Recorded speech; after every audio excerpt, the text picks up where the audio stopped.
En effet, la question de l'immigration occupe doublement nos esprits et doit en conséquence guider notre action vers deux directions. La première, vers la mise en place effective d'une politique hardie d'orientation des avoirs financiers des migrants vers l'investissement dans des secteurs productifs de l'économie nationale.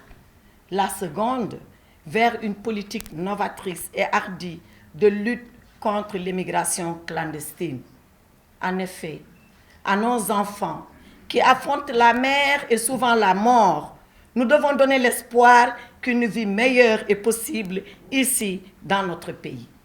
Nous devons surtout déconstruire dans leur esprit le mythe d'une réussite qui ne serait possible qu'ailleurs. Déjà, des mécanismes de soutien et d'incitation ont été mis en place sous votre autorité, Monsieur le ministre.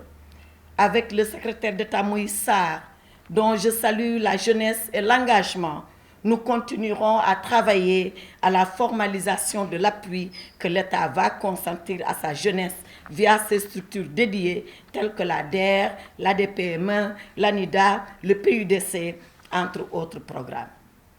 Vous le savez, Monsieur le ministre, le chef de l'État accorde la plus haute importance à cette question, certes complexe, mais que nous devons avoir le courage de regarder en face pour y apporter la solution qui évitera que notre jeunesse se jette à la mer, faute de mieux.